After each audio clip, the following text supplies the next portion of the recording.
Welcome back to another episode here at the Damage Report. Very excited for this Thursday. Normally we start off the show with me just rambling about a bunch of nonsense. So I want to jump right to the exciting part, which is the return to the show of Dr. Rashad Richey. Rashad, how's it going?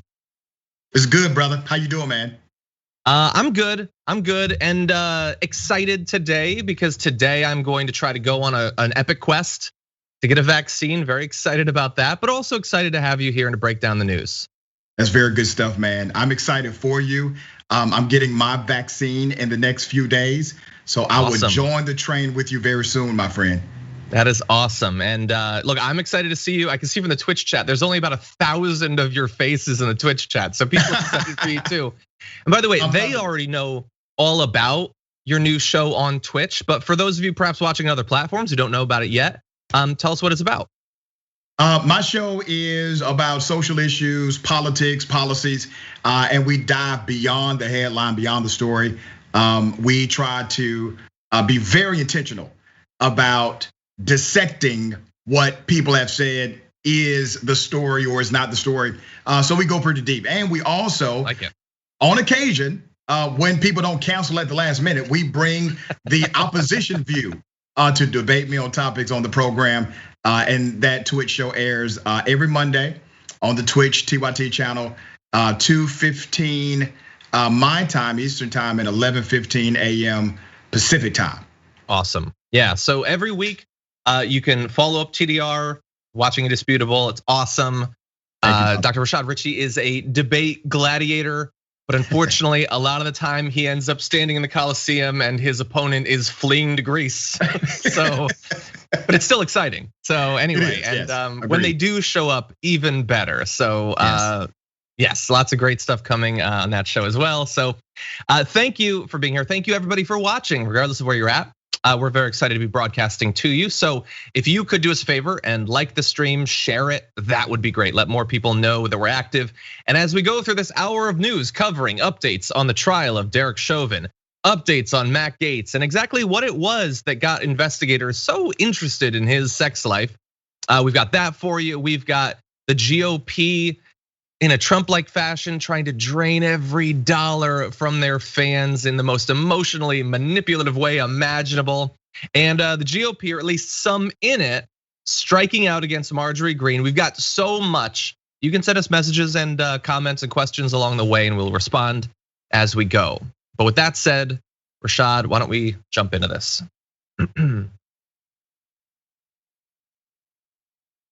In the latest in the trial of Derek Chauvin, we have the testimony of Dr. Martin Tobin, a physician in pulmonary critical care and an expert in respiratory physiology. Obviously, when it comes to George Floyd, that sort of expertise is incredibly important. And so we want to find out from an expert like this, what exactly happened, what led to Floyd's death. I want to show you a bit of that testimony, and then we'll give you a bit of a summary of what happened this morning. But first, here is Dr. Martin Tobin. Have you formed an opinion to a reasonable degree of medical certainty as to what the cause is or was for the low level of oxygen in Mr. Floyd? Yes, I have. Would you tell us what that is? The cause of the low level of oxygen was shallow breathing. Small breaths, small tidal volumes, shallow breaths that weren't able to carry the air through his lungs down to the essential areas of the lungs that get oxygen into the blood and get rid of the carbon dioxide. That's the alveoli at the bottom of the lung.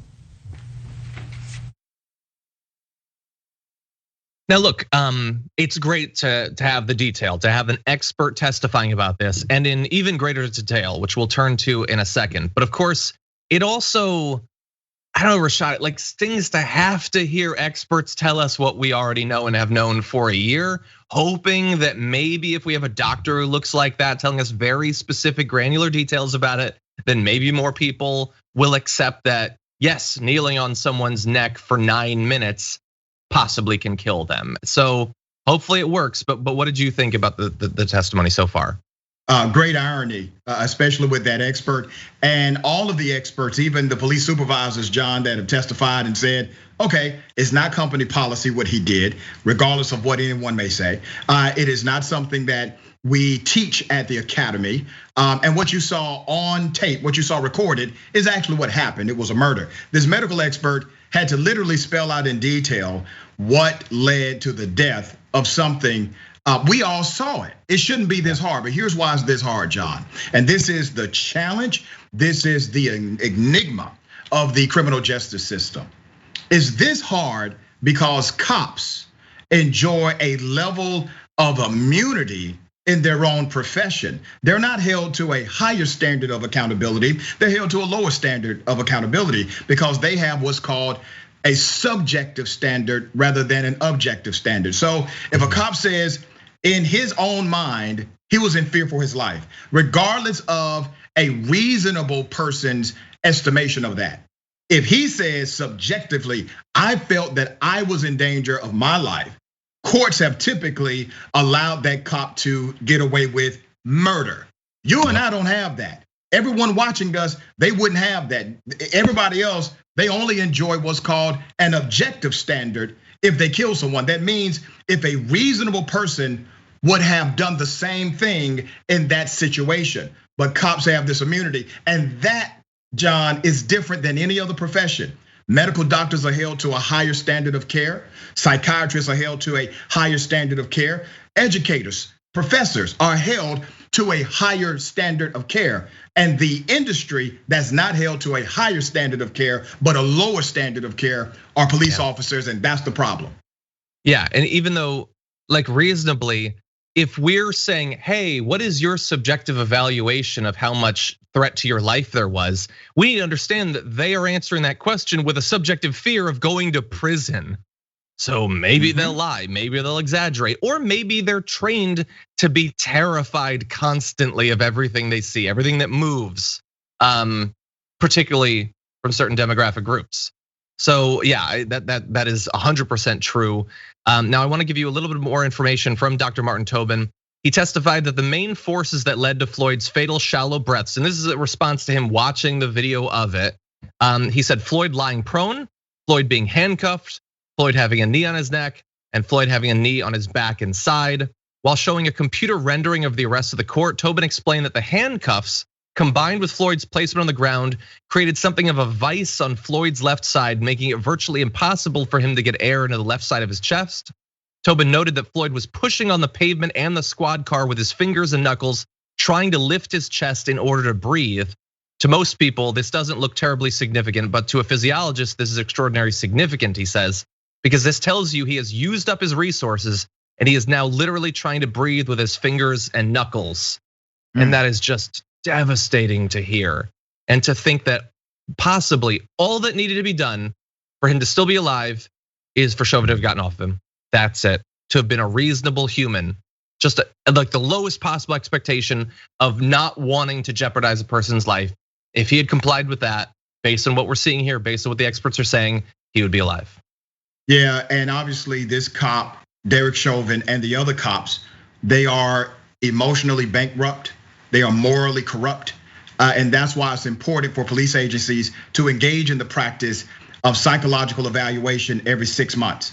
Right now, for the vast majority, over 98% of police agencies in America, you only get a psychological evaluation one time in your entire career, unless there's a dispute, unless there's a criminal allegation or something else happens later in your career. They should be routine, John, because we know the same cop that gets hired may not be the same cop mentally a year later or 2 years later. They need to be constantly evaluated.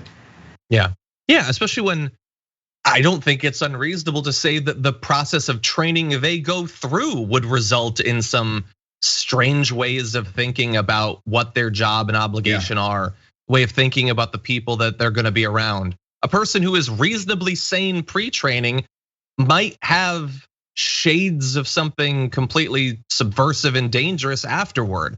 It should totally be taken into account. Now, really fast, I just wanted to get your response to, it's a related topic, but qualified immunity. We had New York removing. I just saw today, I believe New Mexico getting rid of it. These are, I mean, entire state doing it. That seems pretty significant. What do you think about that? Do you think it's gonna spread? Yeah, it's definitely going to spread. Big ups to New York for being the first state to literally just get rid of it totally. Georgia has something very similar that was part of a ballot initiative where voters got to vote. Now remember, Georgia is still considered to be a Republican state, even though Democrats now represent them in the US Senate. It still has a Republican governor, lieutenant governor, secretary of state, etc., labor commissioner, the whole nine, right? Legislature. But the voters got an opportunity to vote on this, and they said, let's get rid of qualified immunity. But the bill doesn't go far enough. It just basically says that a Superior Court judge can at will set aside this immunity for government workers, including police officers. So it's not a blanket like New York, but it chips away at this ridiculous immunity clause that has been associated and affiliated with people in policing. Yeah, that's such a weird version. It's like, okay, you don't have qualified immunity except if the judge thinks that you qualify for this immunity. Yep. It's weird. Anyway, I'm not an expert, obviously. I'm not a lawyer. That's why we bring people like you on to give us your expertise as you continue to learn and train. We need to talk about a relatively new show called the Republic, or UNFTR. As a Young Turks fan, you already know that the government, the media, and corporations are constantly peddling lies that serve the interests of the rich and powerful. But now there's a podcast dedicated to unraveling those lies, debunking the conventional wisdom. In each episode of the Republic, or UNFTR, the host delves into a different historical episode or topic that's generally misunderstood or purposely obfuscated by the so-called powers that be, featuring in-depth research, razor-sharp commentary, and just the right amount of vulgarity. The UNFTR podcast takes a sledgehammer to what you thought you knew about some of the nation's most sacred historical cows.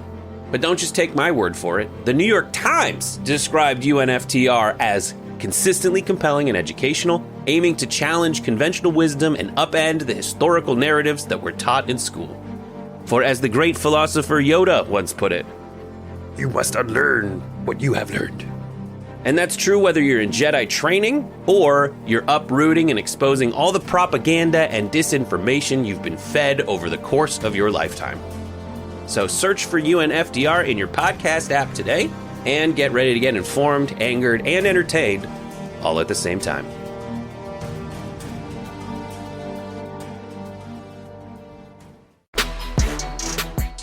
We are slowly learning more about the lurid history of Matt Gaetz and how this investigation into him began. Again, always giving the caveat, maybe he didn't do anything. Let's just put that out there. But here is apparently how it began. Federal investigators are looking into a Bahamas trip that Matt Gaetz allegedly took in late 2018 or early 2019 as part of an inquiry into whether the Florida representative violated sex trafficking laws. This is what multiple sources told CBS News. Gaetz was on a trip with a marijuana entrepreneur and hand surgeon named, why do they have to say that he's a hand surgeon? Named Jason Pirazzolo, who allegedly paid for the travel expenses, accommodations, and female escorts. Investigators are trying to determine if the escorts were illegally trafficked across state or international lines for the purpose of sex with the congressman. Investigators also want to know if Gaetz was accepting paid escorts in exchange for political access or legislative favors, the sources said. So look, it is one thing for all of what we heard about Florida and all of that. If he is potentially having other people pay for escorts, while those people have things that they want done legislatively by the congressman, I mean, that is the most textbook corruption that I can imagine. And the idea that it's not good enough that you do that, you also do it internationally, and you don't even just take the raw money, like an old school politician. You're getting sex for it, which I guess is also what old school politicians would have done. So maybe Matt Gaetz is more of an old school politician than I thought. And again, all allegations being investigated. We don't know if any of it is true, but also look at his face. Rashad, your thoughts? By the way that fella's hairstyle is developed, you can tell he probably traffics underage children. The way this guy, the smugness of this Rashad. guy. I'm just saying, funny, man. But okay. The reality is Matt Gaetz looked like a guilty individual on the Tucker Carlson show. by trying to throw Tucker Carlson under the bus. And then he tried to throw Tucker's wife under the bus. Tucker had to say, I don't know what you're talking about. I have no context for that. Of course you know what he's talking about, right? Bottom line, this guy had a friend that he engaged with. According to a lot of the circumstantial evidence, this friend Greenberg got arrested. He was indicted, for sex trafficking and a few other crimes. And that's when Matt Gaetz saw the writing on the wall and started to lobby the Trump administration to somehow get a blanket preemptive pardon, right? If you're lobbying for a pardon, just think about this, John. If you're trying to get a blanket preemptive pardon, that means you're guilty of something. Right? No one does that, and they're not guilty of anything at all. And he tried to manipulate the Trump administration and made up a bunch of lies about Democrats and the left-wing media and everybody coming after him. But it was really about the investigation of his friend because he knew his friend was likely going to snitch on him. And this is, it's a lot of stuff. And again, as we've said 1,000 times, all of it might be fake or made up. Maybe it's the deep state, maybe Satan works at the DOJ, maybe it's just an extortion thing rather than potentially an extortion thing based on actual crimes that were committed, which is, I've always felt, the best time to extort someone, when they've broken the law. But anyway, we don't know. But we do have a few more details on this. In a July 2018 podcast, that marijuana entrepreneur and hand surgeon Pirozzolo told ganjapreneur.com that Gaetz was working to introduce federal legislation that would boost medical research of cannabis. Now look, if Gaetz just wanted to boost medical research into cannabis, I think that's a laudable goal. I think they should do that. But if he's doing that because this guy that has a business around marijuana is taking him across international lines and bringing escorts with, just the trip alone is highly suspicious, let alone the escorts too. And we know that this guy has donated to Gaetz. He gave him 2 separate donations of $1,000 in March 2016 and May 2017. Now look, I personally think those sorts of donations are corruption. We've said that consistently here for years at this network, but obviously that's the most normal and legal thing in the world to do that sort of donation when you have a specific thing you want. But anyway, it doesn't look great. Again, it might not go anywhere because maybe he didn't do anything, or it might not go anywhere because politicians get away with a lot of illegal, shady stuff.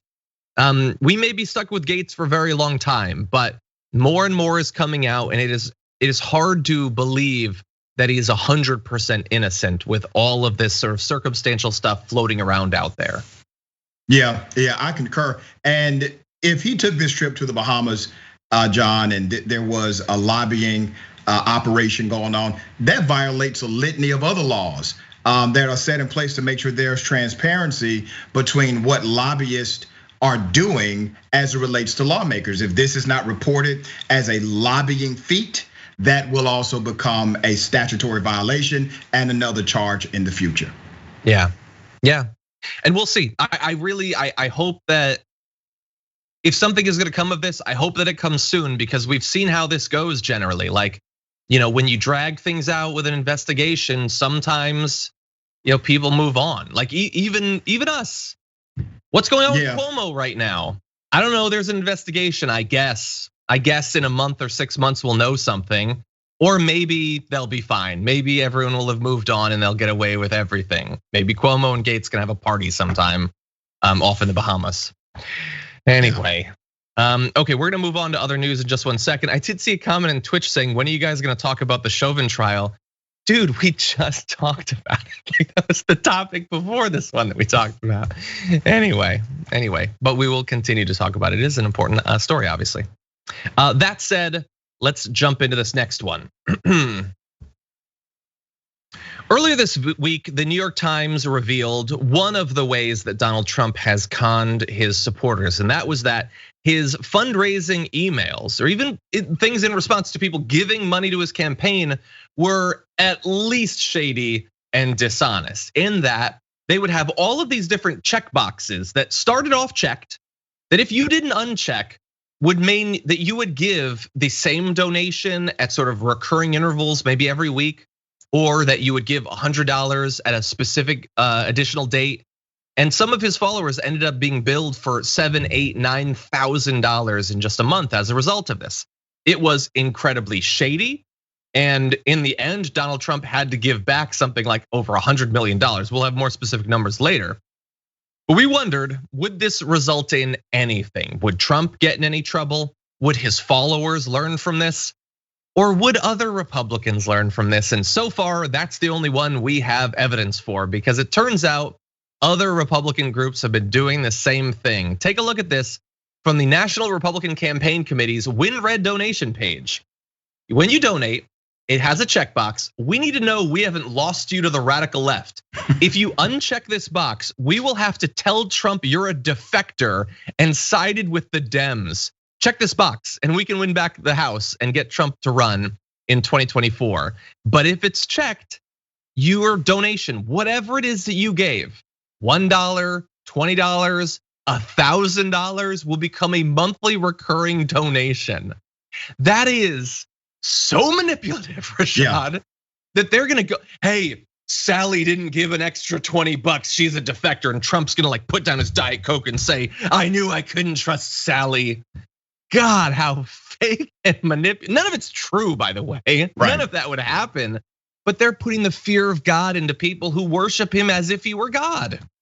Yeah, and that's what it is. Their God is Trump. And remember, this is the guy who's founder of Trump University, right? So the founder of Trump University is utilizing similar tactics, and his team, his surrogates are utilizing similar tactics in order to get money from people. One of the saddest stories, John, was an older individual, a senior citizen in hospice care.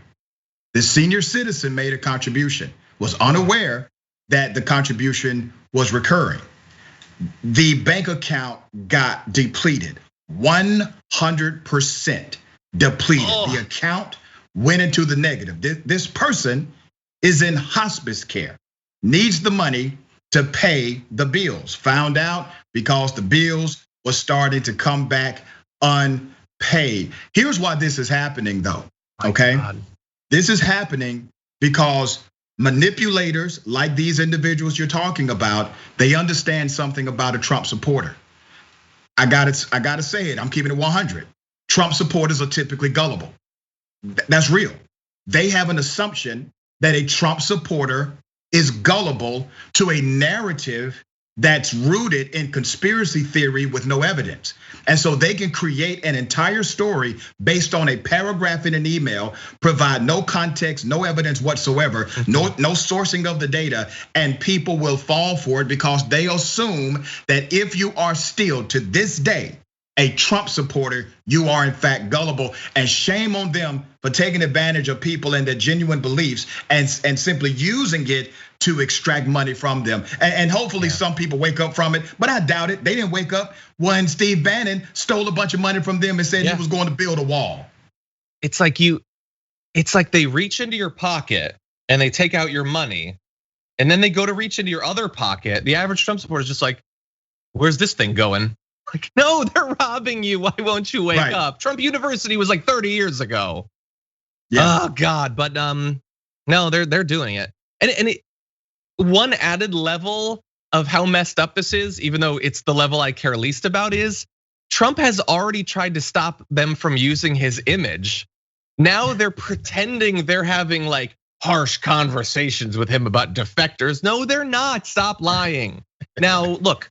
Doing something that Trump doesn't like, that's not gonna put you in a lot of trouble with me, but it's just a little bit more dishonesty. I don't know what comes next. Octo Squiddies in the chat says, unchecking this box automatically registers you as an official Antifa member. Maybe that's next. that seems like the next obvious email that will come. Yeah, I don't know. But just in case, I don't know if it needs to be said, but Shane Goldmacher at the New York Times points out it seems highly unlikely that any such list of defectors would ever actually be presented to Mr. Trump. Yeah, that's true. And they've been using this for a long time in other ways. So you might see on Facebook, if you have ever given to Donald Trump, they constantly would have ads for, we're about to present a list of supporters to Trump. Make sure your name is on the list. That's just a more positive version of this. Right. There was no list. No, he was never shown like a long list of names like Santa, and he just looks at, yes, good to see that Rob gave to me. That doesn't happen. Like, give to a politician because you support their agenda and you think it will help them to win an election or whatever, or give because it gives you a personal feeling of investment in politics. Do that. Don't do it because you're gonna get some sort of personal relationship with him. I've given to Bernie. Bernie doesn't know who I am. He doesn't care. I met Bernie after years of covering him. I don't think he knew who I was then. He certainly isn't gonna know because I give $27. That's not why. And I know that people watching this are obviously far less gullible than the people who would be like won over by this, but I feel for these people too. Like Rashad pointed out, these are people who very often cannot afford to give this extra money. Right. And the idea that they would be targeted, and the only people targeted for this are those who have already given. That's the thing. Right. It's not just random bet less. You already gave and they want more. They are vampires, draining, sucking them dry. Sucking them dry. And you gotta understand the methodology, John. They are coming after individuals as if Donald Trump is their cult leader. And they're utilizing this cult leader methodology by saying, if you don't do this, we're not talking about politics or policy, but if you don't give money, we're going to let the cult leader know that. And once the cult leader knows that, you're on his bad list, you're on his naughty list, right? It's not about policy, it's not about pushing an agenda, it's literally about pushing a person. And that is the quintessential definition of a cult leader. It's all about the personality of the leader and not what they actually support, represent, or the values they maintain. Yeah. Now, I want to give the response to this. With the news out now that Trump and the National Republicans are using this trick where they try to guilt you into giving recurring donations or guilt you into checking a box, because most of the time they don't even know that that will result in giving hundreds or thousands of additional dollars. What do they have to say for themselves? Well, the NRCC spokesperson Michael McAdams says the NRCC employs the same standards that are accepted and utilized by Democrats and Republicans across the digital fundraising ecosystem, which I don't think is true. But if it was true, that's not good either. Helen Kala, the DCCC spokeswoman, says, unlike the NRCC, we use clear language and confirm with our grassroots supporters that they would like to set up a recurring monthly donation. I can't say for sure if that's true. I don't know. I haven't seen an instance like these yellow boxes from the Democrats, but I certainly don't accept on faith that they don't or wouldn't do anything like this. Right. This is the most egregious sort of manipulative tactic. But if you've ever been on a list from a politician or a group, they send hyperbolic emails 10 times a day. Every single thing that happens in American politics is a reason that you have to give right now. That's not as bad as this, but it's not good either. It is still manipulation and I don't like it. Yeah, I concur. Anytime you get on these lists, man, you're gonna get bombarded by emails. But I will say this, if a Democrat or Democrats in general exercised this rule that the Trump people are doing or exercise this method, we would call it out. We will call it out. Other leaders in the progressive movement would call it out. It would not be universally accepted by silence, is my point. And I think that's a big distinction that really creates contrast between the Trump movement and everybody else. Yeah. Well, look, let me give you one more of these. This is, according to our producer, this is what the WinRed page looks like right now if you donate. Although apparently the person that did this donated 0 because that's what's at the bottom of the box. April 30th is our most critical fundraising deadline yet. Why? You just lost 2 Senate runoffs. Wasn't that more? The general election didn't go well for you guys. Were you not raising money for that? No, April's go time. You know, that critical moment a year and a half before the midterms. Anyway, April 30th is our most critical fundraising deadline yet. The DNC is raising millions from their elite mega donors to beat us. So we need you to double your donation right now. The Dems want you to uncheck this box and abandon President Trump, but we know you won't. That is just that is a Facebook post people say you won't send this to 10 of your followers, but I know you will, or whatever. It's so manipulative. At least there in the box, they talk about doubling the donation. That's the most honest thing I've seen. But John, you know what this reminds me of, man? You remember those damn CDs we used to buy back in the day when we could actually buy CDs, right? And like the clubs that send you one every month? That's right. And if you didn't like uncheck something, you ended up with 100 CDs that you really didn't want. That's what this reminds me of. It's the CD scam all over again. Yep. I needed to identify some plants, and so I used this app. It gives you a free trial for a week where you can take a picture, identify a plant. It's amazing, actually. And they're like, if you don't cancel by this date, we're gonna charge you the $20 yearly fee. And they got me, I forgot. But that's fine. I at least used it. I don't know. I once randomly saw a charge on my credit card for like $5 from Xbox, and I saw that and I was like, man, I haven't had an Xbox in like 2 years, but I'd been paying for it. So the whole time, brother, because you didn't uncheck something. Yes, because I didn't cancel it at least. Yeah. So that's on me. But don't let this be on you, especially if you desperately need that money. That's right. Joe Manchin is, and I hate to put it this way, the ultimate tease.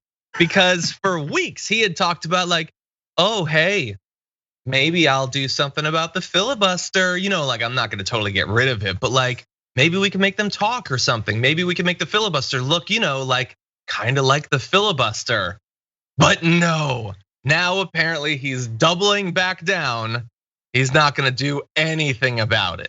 And he is going to explain himself in a way that's even more frustrating than that headline version. So here is a little bit of his op-ed from the Washington Post. He says, and this is getting into a few different aspects of why our politics doesn't work anymore. He says, it's no accident that a state as small as West Virginia has the same number of senators as California or Texas. It goes to the heart of what representative government is all about. The founding fathers understood that the challenges facing a rural or small state would always be very different from a more populous state. Designating each state with the same number of senators, regardless of the population, ensured that rural and small states and the Americans who live in them would always have a seat at the table. Well, look, to be clear, it ensures that they always have the exact same seat at the table, and that I, living in California, am worth like 1/80th what a person who lives in the smallest state is worth. If you want to explain why that makes sense, do so specifically. Again, just like Tucker Carlson yesterday, Joe Manchin being very vague about that right there. And by the way, with it being no accident that those small rural states have the same political representation as the bigger ones, you're right that it's no accident, but you're missing a bit of the historical context. Slavery was a bit of a part of that. They wanted to protect that, and he is just totally leaving that out here. But he goes on to say the filibuster is a critical tool to protecting that input in our democratic form of government. There is no circumstance in which I will vote to eliminate or weaken the filibuster, even by making them actually filibuster. The time has come to end these political games and to usher a new era of bipartisanship where we find common ground on the major policy debates facing our nation. I have thoughts on that, but Rashad, what do you think so far? Obviously, President Manchin holds all the keys here. And I say that intentionally. It's as if Joe Biden is completely powerless against the Manchin effect. I think it's a ridiculous op-ed. I did read that op-ed as well. We have real lives in the balance here, okay? It is time for Democrats, I'm talking about all of them, to launch a real campaign in Manchin's state to show how he's hurting his own citizens that elected him. You have to make the case. Messaging is something that Democrats have failed on routinely. Republicans are much better at messaging, especially messaging around a lie. But Joe Manchin, this guy should not hold the keys to this. The filibuster in utilization has been exercised in order to keep black people down. It was exercised and used to keep Jim Crow a reality in this country. It has its historical connections to that of racism in this country. And Manchin is protecting it, but you don't have enough Democrats calling him out and saying this is what it is and launching a holistic campaign against him for doing so. I 100% agree. It's bad enough to like pretend that the filibuster is this mythological thing that they've pretended for decades that it is, and pretend that you don't get what it's been used for. I mean, we covered a study. It's like fully half of all the legislation that has been stopped under unified government was civil rights legislation over the past 100 years. That is what it is about. But we just ended multiple weeks of national dialogue about that. So you don't get to pretend that you don't know that, Joe Manchin. You know that, and you're protecting it. Either despite that, or hell, maybe because of it. Maybe. Yeah. He loves you gotta wear it. You gotta make him wear it. And that's the thing, man. Democrats are typically right on message, okay? They're just wrong on messaging. And they tend to try to water down their own legislation. I mean, even with the infrastructure bill or the Americans Jobs bill, I don't know what they're calling it today. That was a watered down version of the initial intent. And you didn't even get to the space, already watered down. And you didn't even let them water it down. You just watered it down before it got to that space. Manchin is one of these cats. He is going to continue to uphold progress in this country. And isn't it sad that in a democracy where you elected a guy with more votes than any other person running for president in his history, he beats an incumbent, he wins the electoral college and the popular vote. There's this progressive agenda that pushed the excitement for his campaign. Because let's be clear, nobody was excited to vote for Biden, okay? They weren't excited, but they were excited to vote against the policies of Donald Trump and the personality of Donald Trump. You get in office and you tell me you can't do anything? There's nothing you can do because of Joe freaking Manchin? Come on, man. Unacceptable. Seriously. Yeah, and his cover is unacceptable. Right. I want to we have some other stuff I want to move on to for Joe Manchin, but I got to go back to a couple of the things that he just said because they're so stupid that I have to think that if stupid is the thing we're talking about, it's either that he's stupider than he could possibly be. He doesn't seem that dumb. Then he must think that I am. When he says the time has come to end these political games and to usher a new era of bipartisanship where we find common ground on the major policy debates facing our nation. Oh, that's a good point, Senator. Follow-up question, how? How are you gonna do that? Because you don't say in your op-ed how you're gonna do that. How are we gonna have bipartisanship with these senators who say nothing will pass, literally nothing, and it doesn't matter? We have bipartisanship on the policy. Republicans and Democrats liked the stimulus bill. Republicans and Democrats like the jobs bill, the infrastructure bill. There is no debate about that. The only lack of bipartisanship is in the Senate, and you're the one empowering it, Joe Manchin, by making it able to stop all legislation. We already agree. We've done the persuasion. Biden ran on these things. We talked about these things. Republicans like them. It's Republican politicians that don't. There's no end to the political games. There's no new bipartisanship in the Senate. It's not gonna happen. They don't raise money off of giving Dem senators wins. That's not how American politics works. And that is not suddenly gonna change. It was stupid when Biden implied it during the campaign. It's dumber now after the Republicans tried to steal the election. Not a single Republican voted on the COVID aid bill during a pandemic. You think they're gonna vote to make voting more? He says in that op-ed that we need to pass something common sense, like our voting bill to enshrine voting rights. They're never gonna do that, ever, ever, ever. There's hundreds of bills in America right now doing the exact opposite.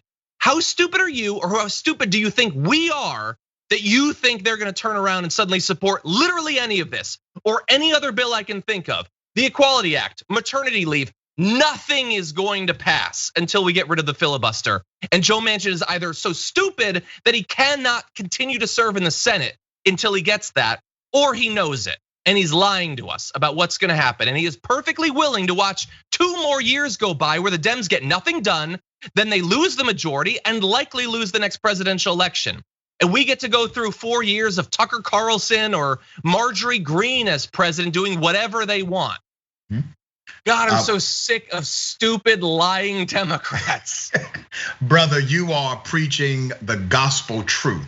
You said a lot of profound things there, John. One of the most profound to me is the fact that there is bipartisan support for this legislation. There is bipartisan support for getting rid of the filibuster. Over 70% of Americans would like to either get rid of the filibuster or they would like to see it significantly restricted in its use. The vast majority of Americans are for a new criminal reform bill, criminal justice reform bill. Over 90% of Americans are for some level of criminal justice reform. We're talking about bipartisanship as it relates to the electorate.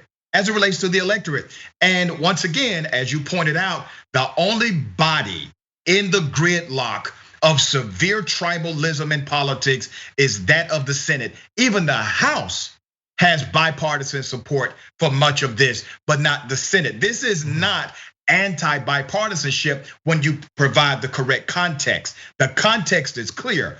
Americans, fair thinking, independent thinking Americans, they want to see things get done. Yeah. What do the American people have to do? Like, the polls aren't enough. Giving the Dems the House 2 years ago isn't enough. Giving them the presidency in November isn't enough. Giving them 2 Georgia Senate seats at the same time isn't enough. What do the American people need to do to convince the country, Joe Manchin, our media, that we are not a center-right country? Yeah. We know what we want. We're telling you what we want. You just won't hear it because you apparently don't like it. Here's what has to happen. At some point, Joe Biden, Nancy Pelosi, and other leaders in the party, they will have to launch significant campaigns against members of their own party. That has to happen, okay? I know they like to play respectability politics, many of them. Joe Biden, President Biden himself is an institutionalist. He thinks the president should not do certain things. He thinks the president should not be involved in certain things, but he's going to have to change that leadership style in order to get things done in this country. It is a sad, sad affair when you have all of this control. You have nobody to blame but Democrats, and you're expecting to win re-election. You're expecting to have a successful midterm. You're expecting for people to come back and support you like before. That's not going to happen. America has already given you the tools you need to make this work. Joe Manchin is not a transformational character. He's not a transformational politician. He's not a guy who really believes that bipartisanship will prevail. He believes none of that. But in order for you to get a Joe Manchin to either vote the right way or somebody else in that position to do so, you have to play transactional politics with this cat. Either make it impossible for him to continue down this road and be politically popular in his state, or you launch a campaign to make sure at some point in the near future, he knows he will be primaried out. You don't really have to convince him that he will lose a general election, convince him that he will never win a Democratic primary in his life. That's how you get Manchin on board.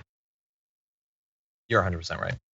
Yeah, and in particular, if he wants to be the champion fighting the filibuster, then who is it? Obama pointed out that it was Jim Crow 2.0, and that's the filibuster is ensuring it. Okay, well, you know what? Obama's an incredibly popular politician, a great leader, and Joe Manchin is trying to help the Republicans continue to pick away at your legacy and stop Biden from doing anything, the dude that you chose to be your vice president.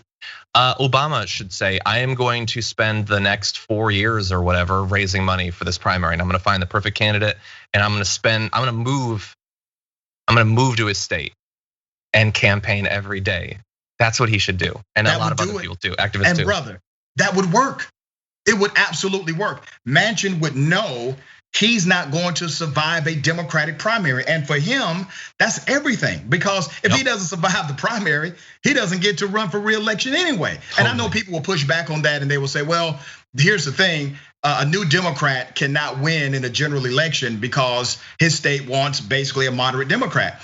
Well, that's not the issue. The issue is you get a chance at Manchin being a transactional guy saying, oh hell, they coming for me for real this time. And I'm not going to be able to survive a primary. I need to adjust my politics on this. Once again, he's not a transformational character. He doesn't really believe in any of this stuff. He thinks he's playing the partisan and political line that his supporters believe in. Agreed. Every once in a while, we like to touch base with what got us to the point where we're at in the pandemic, how that first year went, and what people were saying along the way. Because although we did as much as we could last year to make sure that people knew who was being responsible in media, who was not, who was encouraging their fans to die of a fatal illness and who was not, there's continual rewriting. So let's go back today to 1 year ago. In fact, April 7th, a conversation on Fox News between Tucker Carlson and Brit Hume. Take a look at what Brit Hume had to say about the virus a couple of weeks into the state lockdowns. Projections. So the question should be raised, was this the right call? And is it really true that the reason that we're beginning to think we may have turned the corner on this because we all did what the doctors said we should do? Or is it because the disease turned out not to be quite as dangerous as we thought? And we're going to be debating that, I think, Tucker, for a long time to come.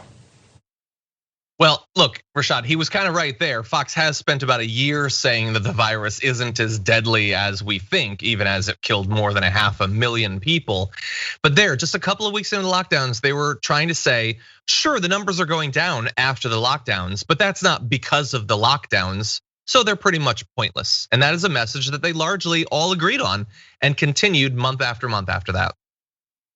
I'm mad that they're still calling this guy the senior political analyst. That's what I'm upset about. Brit Hume he continues to disappoint. And remember, a lot of the narrative of this was created or at least echoed by Fox News itself. So when they say things like, well, we're going to continue to debate this forever, right? On Fox News, right? Yep. That's where the real debate was happening. And they, for a period of a few years, they became the de facto propaganda ministry of Donald J. Trump. And you saw it every day. As soon as Trump would tweet something, that was the marching order given to them, their commentary and their narrative. You saw a few break away at the end of Trump's presidency, but that was all about trying to survive a post-Trump era in media. Yeah, 100% agreed. Oh God. Every time I watch one of these early clips, I just get so angry because they were so wrong. And we knew that there was a very good reason to believe they were wrong about so much of this early on. But we're now a year later, and has there been a single apology, a single recognition that like, yeah, man, 500,000 plus people died. We're way past 500,000 now, but no. Not a single thing. And has media, Rashad, you have more experience with media than me. Has the media ever been as wrong as Fox News was about the pandemic and as consequentially wrong as they were? No, because this was literally stories about life and death, right? So there's no higher consequence than that. And then the lie was repeated, and repeated. So absolutely not. But remember, anytime Fox News or one of the hosts on Fox News have been sued for misrepresenting the truth, for bashing a company that did not deserve to be bashed because they were completely fabricating the reality of that country, they went to court and their defense was literally, no reasonable person would actually think that we're delivering news, right? That was the actual defense of the Fox News host. So, right, you have a lot of unreasonable people that watch your program. That's what you're saying in your own defense. You're 100% right. And in fact, I want to show another clip that's going to demonstrate that. So we know that Republicans believe a lot of crazy things about the pandemic, but it's not always clear why they started believing these specific crazy things. But we have another pandemic throwback for you. And in this, Tucker Carlson and Brit Hume are going to talk about the elevated death count. Now, remember, this is a couple of weeks we're going to be showing you for April 7th, 2020, a couple weeks into the pandemic, the American version where we had some lockdowns. We still had relatively low deaths there. And they were already claiming that the number was fake. So you're going to see one of the earliest claims about that. And then remember, it just continued for a full year, leading to a significant chunk of all Republicans across the country thinking that the insanely high number now is in fact fake. But here is that early video. We had it, so we missed those, and they should be in the coronavirus death count and so on. But there's another side to this. Dr. Birx said tonight during the briefing at the White House that all deaths from anyone who died with coronavirus is counted as if the person died from coronavirus. Now, we all know that isn't true. I remember my own doctor telling me at one point when I was discussing prostate issues, he said about prostate cancer, I didn't have it as it happened, but he said, a lot more people die with it than die from it. That's a real possibility that people who have this disease, particularly there are lots of people who are asymptomatic who may have other terrible diseases. And if everybody's being automatically classified, if they're found to have COVID-19 as a COVID-19 death, we're going to get a very large number of deaths that way, and we're probably not going to have an accurate count of what the real death total is. And there may be reasons that people seek an inaccurate death count, but we can address that later. I really appreciate your clarity. I just don't think Dr. Birx and Fauci are doing that, but I think they were working on what they had. I'm not accusing them of that at all. Right. No, but when journalists work. Oh, it's delicious. It is exactly what we were talking about yesterday on the show. It is Tucker Carlson's cowardice perfectly demonstrated. And there may be some reasons some people want the numbers to be inflated. Oh no, I'm not accusing anybody in particular. I'm not saying it. I'm just saying it over and over and over again so you believe it, but I'm not saying it in a way that can get me sued someday. I'm not saying anyone's doing it. I'm just saying people are doing it and it's totally fake and you totally shouldn't trust it, but I'm not saying anything. What a coward. Just do the Alex Jones thing. Just say it's made up. Actually own up to the conspiracies that you're spreading on TV right then. Yeah, and what's interesting about their misunderstanding of how the numbers are counted, you will never get 100% accuracy as it relates to any set of data. You hope to get 90%, 85% complete accuracy, but it's the nature of data. So you have a decision to make, John, and the decision is, do you say, okay, this is not related to COVID, even though we really have some ambiguity here because of some other complications, or we can say, listen, this person has some other complications, but definitely COVID made their complications worse. And if it had not been, this is called the but-for qualifier. Yeah. If it was not but for them having COVID, they would likely be alive today. And that was the premise utilized by healthcare professionals. It was the but-for method, the but-for qualifier. And yes, that number is a high number.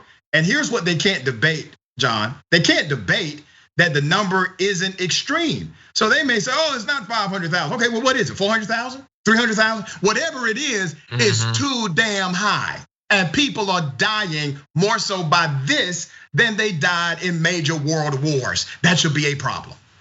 Indisputable, just like your show. Just like the show. Yeah, but no, it's probably just like the flu though.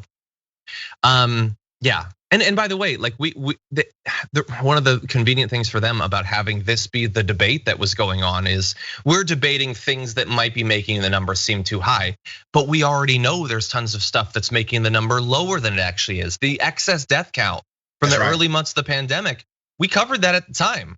And we can never know for sure how many of those people died from COVID, but a ton of extra people were dying alone at their homes. It wasn't from like a suspiciously timed uptick in throat cancer. Right. It was during a pandemic, during the early months of it, but they weren't talking about that. So they like to pretend that this is just about accurate mathematics. That's all we care about. Then why are you only talking about one side of this? And the side that you have less data on. Yeah, they do this routinely, and you're right. There were a lot of people, especially in Black and brown communities, brother, that died from COVID-19 and it never got recorded that it was actually a COVID-19 death. But this is something routine in the Republican playbook. What they would do is try to make a thing that's not a thing, the thing to talk about. It's kind of like Matt Gaetz saying that he's being extorted, when the whole thing is not about extortion. The whole thing is about the fact he's under investigation for trafficking a minor. That's what this is about. Right? Even if he was extorted. Well, it sounds like if you were extorted, it's because there's some there, but that's not why the investigation started. Yeah. By the way, this is a rough analogy, but Real Burner on Twitch says, did Jesus die with or from cross? Yeah, I mean, technically, I guess he didn't die of the cross, but it was important. It was important. There you go. Yes, that's a good point. Okay, really fast, let's roll into our last quick little video before we close this thing out.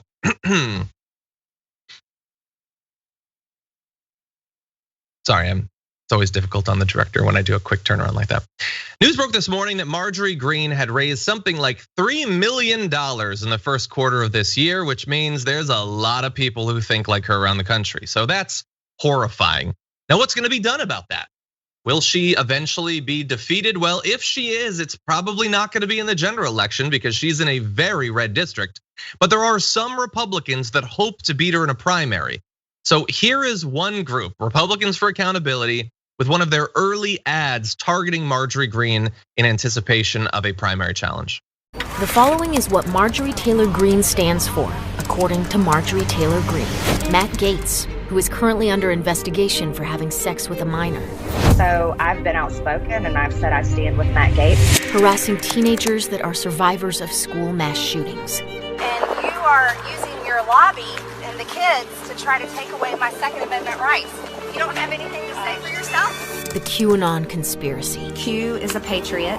The 9/11 conspiracy. It's odd, there's never any evidence shown for a plane in the Pentagon. And using violence to overturn America's presidential election. You can't allow it to just transfer power peacefully and allow Joe Biden to become our president. Because of all the immoral, un-American things Marjorie Taylor Greene stands for, we don't stand with her. Sign the pledge to never support Marjorie Taylor Greene at accountability.gop. Yeah, so they're pointing out that Marjorie Greene has talked about Q being a patriot, that she is one of literally the only two people in government right now really speaking out in support of Matt Gaetz. And there's so much besides, with the Jewish space lasers and the approving of Nancy Pelosi being shot in the head. The question though is, Rashad, is this the sort of thing that if you repeat enough Republicans are gonna be bothered by it? Nope, they will not beat Marjorie Taylor Greene with this kind of messaging. It seems to make sense, right? You highlight the perceived negatives that a candidate or an elected member of Congress has engaged in. You highlight it, commercialize it, produce it, and you repeat it. You have messaging, right? But she campaigned on everything that's in this commercial. And she won the Republican primary in a solidly Republican district. Here's what is likely going to have to happen. Either A, they find someone who can dismantle her from within, or B, they convince individuals, Democrats, because in Georgia, you don't have to register as a Democrat or Republican. You can vote in any primary you choose. They're gonna have to launch a campaign to get Democrats to jump into the Republican primary and primary her out. That is the chess move, because you will not get rid of Greene based on the same things she campaigned on to get elected in the first place in that district. Are you saying that they should run a Democrat against her? Or are you saying Democrats should weigh in and choose a different Republican in the primary? Well, they gotta run a Democrat, and the Democrat will run against her for sure. But in order to really put the nail in this coffin with Greene, you're gonna have to coordinate people to jump into Republican primaries that normally would not be in that Republican primary and vote her out. Yeah. Look, so look, I like the ad because I think that it's important that people know how crazy some of our politicians are. But I don't like the ad just because I think that'll do it. The Republicans will hate that stuff. No, the Republicans love. They loved it, and she literally campaigned on all of that foolishness. It almost becomes a de facto campaign ad for her to the base that elected her in the first place. Yeah, and like she campaigned on it, but since she got into office, she's been even more like full-throated in all of her insanity. By the way, there was a question related to this in Twitch. Dragon Penny asked, Dr. Richey, did you look into Marcus Flowers? He's running against Marjorie Greene. I don't know if you're familiar with that candidate. Yeah, I'm gonna have more information about that on Monday. I did look into it because it was brought up on my Twitch show last Monday. But yeah, first of all, anybody is better than her. But you definitely want to make sure that they're supporting the policies and values to the degree that you would like them to. Exactly. Yeah. So I don't know, but great advice there from Rashad. These ads, I just don't think it's going to do it. I think it plays into her. I appreciate it. I appreciate the truth getting out there, but it's not going to take her down. Yeah. In any event, Rashad, always glad to have you on the show. The audience went insane for it too. Until the next time and until Monday on your show, where can people see your work? They can see me on the Twitch channel, obviously, every Monday on TYT Twitch. And that's 2:15 p.m. Eastern time, 11:15 a.m. Pacific time. And you can always follow me on social media at Rashad_Richey. That's the gram and Twitter at RASHAD _Richey. Thank you, brother. I appreciate the time, man. Always fun. Thank you as always. Glad to have you on. Have a good one.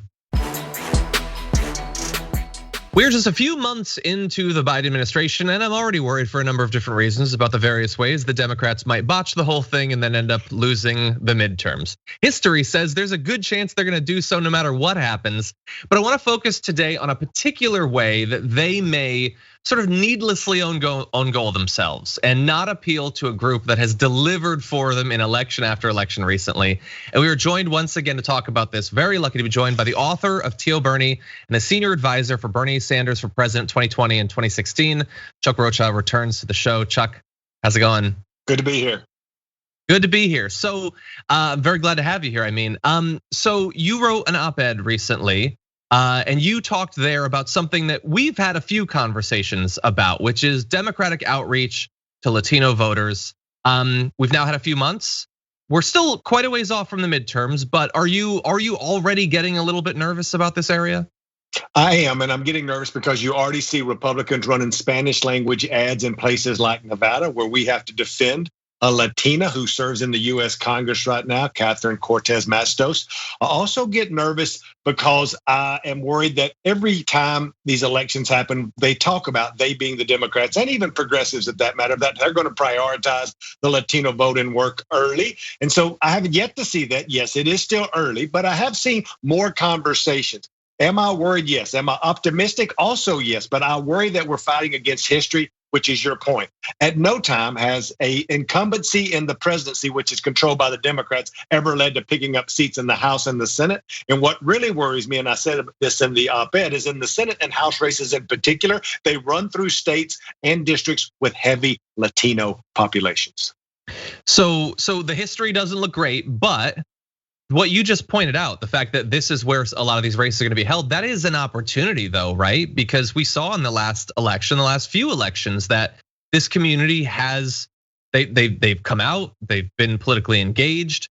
What I'm wondering about is, we've already had one big piece of legislation, the COVID aid bill that has passed. Now we have the infrastructure bill.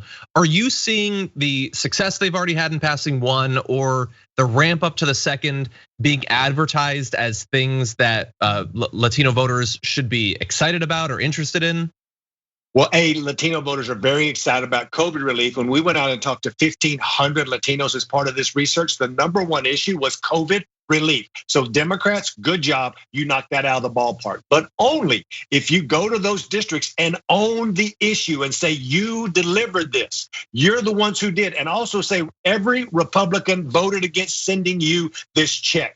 We should be a lot better at ringing our own bell, at blowing our own horn, and telling working class Americans, especially working class Latinos, that you are the reason they got this check. And as we transfer into infrastructure, saying we're the ones wanting to fix your roads and bridges and give you access to the internet, while Republicans are against that. Democrats need to get a lot tougher. I talk about this all the time. As a dirt road Democrat from East Texas, a Latino, a Mexican redneck, you got to get out there in front of the Republicans and go, this is your brain, and this is your brain on Republicans. That's pretty good.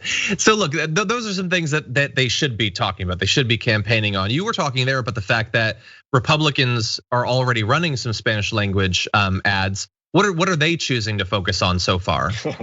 This will be shocking, but they are tying the senator in Nevada to Nancy Pelosi and Chuck Schumer and the liberal left.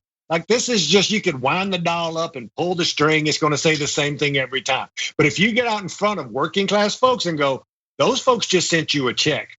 These folks over here all voted against sending you a check. These folks over here want to fix your roads and bridges. These folks over here are just worried about their rich donors. I just see it time and time again. And in the last election cycle, we ran one ad after another talking about pre-existing conditions, bland ads. Let's put real stories of real people in English and in Spanish on TV, on the radio, on digital, saying what those checks mean to them. My son, who's a single father, who has twin 4-year-olds, the two prettiest little Rocha boys you've ever seen, which are my grandsons, just got $7 grand.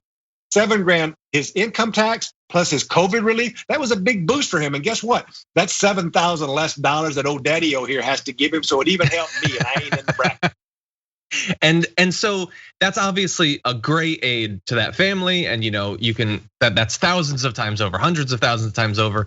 But as you said, they have to make sure that people know it was them that delivered on it, that Republicans opposed it, because it's probably too early to see this in the Spanish language ads. But there have been a couple instances, Chuck, where Republicans have tried to pretend that they supported it. Senator Johnson was talking about how great some of it was. Madison Cawthorn was talking about money coming back to his district. They voted against it. Do you think that if the Democrats don't stake a claim on these successes, do you think that you might see some of that attempting to hoodwink Latino voters about who's actually brought this money home? Yep, and you can see that now if you start watching some of these special elections that's going to happen in the next few months. The Texas 6th congressional district where Republican congressman died of COVID. There's going to be a special election there May 1st, a runoff on May the 25th. There's a special election in New Mexico 1. All these places have big Latino populations. Watch the messaging coming out of both parties there, because it's a precursor of what's going to happen in November. And by the way, in a special election where it is happening because the person died of COVID, they have to understand where the different parties stand on COVID and COVID aid. There's no excuse to not. And I'll just throw in that we're running against the wife of the deceased member of Congress. Yeah. So look, that obviously that's difficult.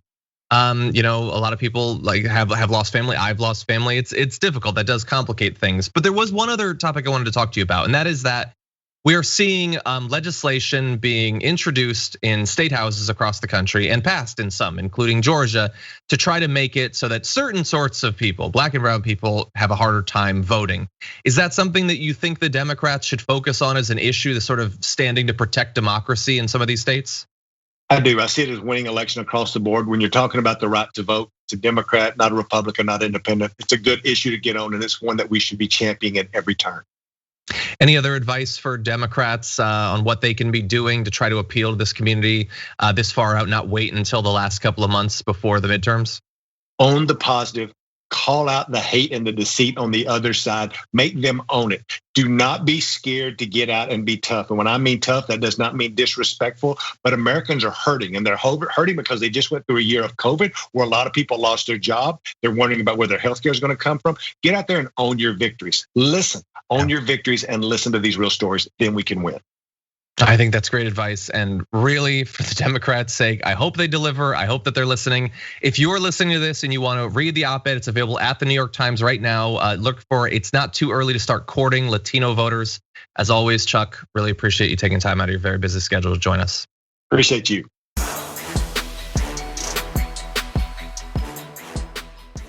Thanks for listening to the full episode of The Damage Report. Support our work, listen ad-free, access members-only bonus content, and more by subscribing to Apple Podcasts at apple.co/TYT. I'm your host, John Derola. I'll see you soon.